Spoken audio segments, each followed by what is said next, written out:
বর্তমানে রাজনৈতিক দলগুলো মুসলিমদের জন্য সংরক্ষিত আসন রাখছে। এখন মুসলিমদের জন্য এমন প্রকারভেদ আমরা কি মানব? কারণ মুসলিমদের মধ্যে জাতিভেদ নেই। এখন দেখি যে কিছু মুসলিমকে বলা হচ্ছে যে তারা নাকি নিচু জাতের মুসলিম। ভাই প্রশ্ন করলেন যে কিছু রাজনৈতিক দল মুসলিমদের জন্য সংরক্ষিত আসন রাখছে আর মুসলিমদের কিছু পদবীকে গুরুত্ব দিচ্ছে, আমরা এগুলোকে মানব কিনা। ইসলামে কোনো বর্ণপ্রথা নেই।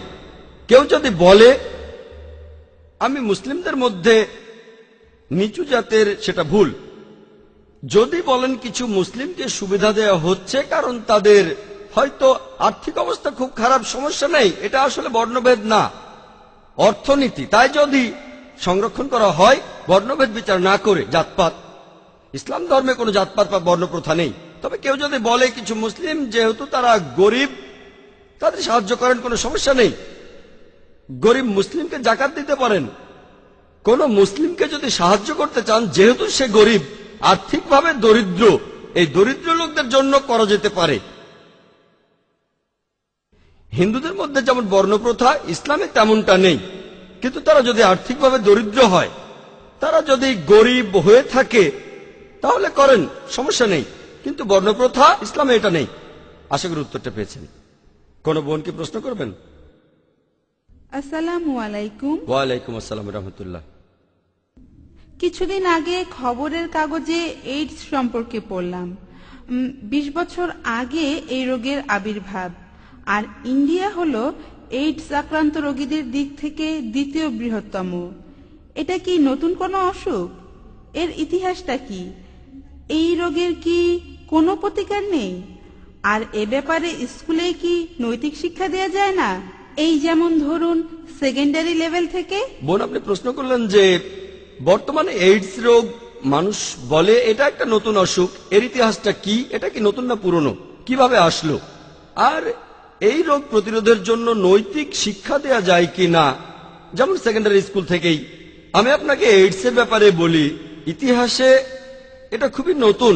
বছরের কথা বললে এই রোগটা এসেছে কয়েক দশক আগে। কয়েক দশক আগে মানে অসুখটা বেশ নতুন, এটা একটা নতুন রোগ।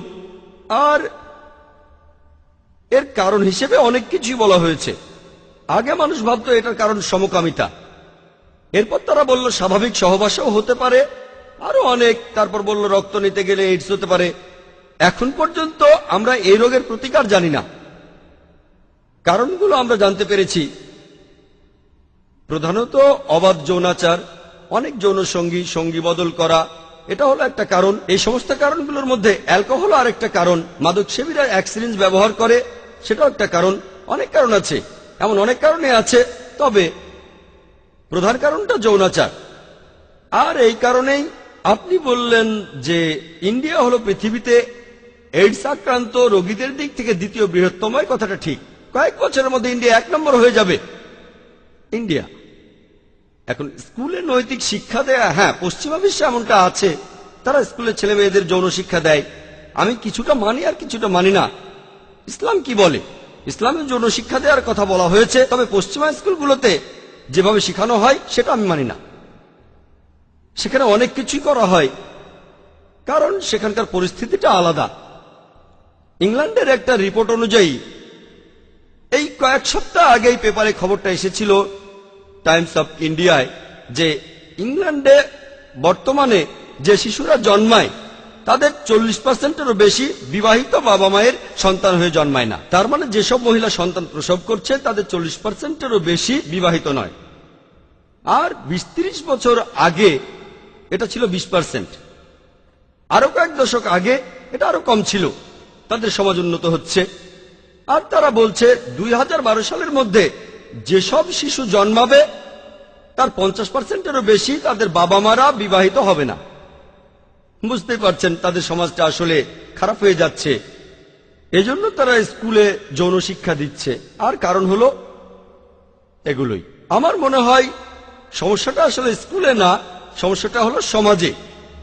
আমরা এইসব বাজে জিনিসগুলো বাদ দিতে চাই, যেমন কোনো অশ্লীলতা থাকবে না, পর্নোগ্রাফি। এখন এগুলো বাড়ছে কেন? পর্নোগ্রাফি ম্যাগাজিন বাড়ছে, পর্নোগ্রাফিক সাইট বাড়ছে। সার্ভে দেখা গেছে যে 80% পুরুষ পর্নোগ্রাফিক সাইটে যায়। যারা অফিসে কাজ করে তাদের 20% একেবারে অফিস টাইমে পর্নোগ্রাফিক সাইটে যায়। এগুলো সার্ভে। মহিলাদের মধ্যে 13% অফিস টাইমে, হ্যাঁ, পর্নোগ্রাফিক সাইটে যাওয়াটাই খারাপ। আর অফিস টাইমে যাওয়া, চিন্তা করেন আপনি সেখানে চাকরি করছেন আর পর্নোগ্রাফিক সাইট দেখছেন। এমন কিছু অফিসও আছে যারা বলে আপনি পর্নোগ্রাফিক সাইট দেখতে চাইলে ওই রুমটাতে যান, একটা স্পেশাল রুম থাকে, অফিসের কাজে ডিস্টার্ব করবেন না। তারা এখন বলে আমরা এখন অনেক চালাক, তাই তারা বলে দেখতে চান বিনোদন কক্ষে যান। আপনার কম্পিউটারে দেখার দরকার নেই, বিনোদন কক্ষটা আলাদা, সেখানে 8 ঘন্টা সময় কাটানোর সমস্যা নেই। তাই আপনার ইচ্ছে হলেই বিনোদন কক্ষে যাবেন আর কোম্পানির পারমিশন নিয়েই যাবেন। যদি বলেন এভাবে সমাজের উন্নতি হবে, সেটা আসলে ভুল। এবারে শিক্ষার ব্যাপারে বলি। স্কুলে আমার বোন তার মেয়ের স্কুলের নামটা বলছি না, খুবই বিখ্যাত একটা স্কুল, সেখানে অভিভাবকদের মিটিং আর এসেছেন একজন এক্সপার্ট মনোবিজ্ঞানী, যিনি অভিভাবকদের সঙ্গে কথা বলবেন এই বিষয়ে। তো সেই এক্সপার্ট খুব জনপ্রিয় একজন লোক বোম্বেতে। তিনি বলছেন, অভিভাবকদের বলছেন যে আপনারা এইডসের ব্যাপারে তো জানেন, এইডস সম্পর্কে বলছেন, এইডস ছড়িয়ে পড়েছে, আপনার বাচ্চাকে শেখান কন্ডম ব্যবহার করো। সেখানে সবাই খুব সিরিয়াসলি বলছিল শেখাতে হবে, বাচ্চাদের শেখাবেন। তারপর প্রশ্নোত্তর পর্ব শুরু হলো। আমার বোন প্রশ্ন করে এক্সপার্টকে উড়িয়ে দিল।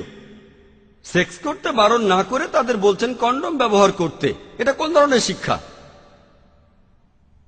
আপনারা তাদের বলবেন তোমরা সহবাস করো না, কিন্তু বলছেন করলে করতে পারো, কন্ডম ব্যবহার করো, এইডস হবে না। কন্ডম ব্যবহার করলে এইডস হবে না। কয়েক বছর আগে দক্ষিণ আফ্রিকায় গিয়েছিলাম, বিশাল হোর্ডিং, এইডস থেকে বাঁচতে কন্ডম ব্যবহার করুন। তারা অবৈধ সেক্স করতে বারণ করছে না, সেক্স করেন তবে কন্ডম ব্যবহার করেন, তাহলে এইডস হবে না। এইডস পশ্চিমা বিশ্বে ছড়াচ্ছে, এখন ইন্ডিয়া তো চলে এসেছে। তারা কিন্তু বলছে না তোমরা অবৈধ সেক্স করো না, তোমরা ব্যভিচার করো না, অবাধ যৌনাচারে মেতে উঠো না, করো তবে সাবধান, কন্ডম ব্যবহার করো। এখন বাচ্চাদের যদি এই ধরনের শিক্ষা দেন, এমন শিক্ষার কোনো প্রয়োজন নেই। তাই আমিও মানি যৌন শিক্ষার প্রয়োজন আছে, তবে ইসলামিক নিয়ম মেনে। যেভাবে পশ্চিমারা শেখাচ্ছে সেভাবে নয়। তারা যা শেখাই সেগুলো বলতে পারবো না, তবে যদি সেগুলো বলি তখন বলবেন জাকির ভাই আপনি আমাদের সামনে এসব কি বলছেন। তারা যা কিছু শেখায় সেটা ননসেন্স, অন ইসলামিক, হারাম। কিন্তু তারা কি বলে এইডস খুব খারাপ, তারা এইডস নিয়ে চিন্তিত, আখিরাত নিয়ে চিন্তিত না। এখানে ট্রিটমেন্টটা হলো জীবাণু মারতে হবে, সিমটম দেখে ট্রিটমেন্ট করবেন না। তারা এখন চিন্তিত এইডস নিয়ে, কিন্তু তাদের অন্যান্য খারাপ কাজগুলো নিয়ে তারা চিন্তিত না।